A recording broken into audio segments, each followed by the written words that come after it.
Insert or delete a worksheet in Excel to organize your workbook how you want. Select New Sheet at the bottom of the workbook,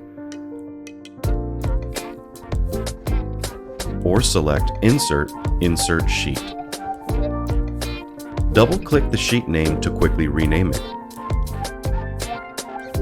To place the sheet at the end of the order in the workbook, select Move or Copy, Move to End, then choose OK. You can also click and drag it to a new spot. To remove a sheet, right-click the Sheet tab and select Delete. Or select Delete Sheet to remove it.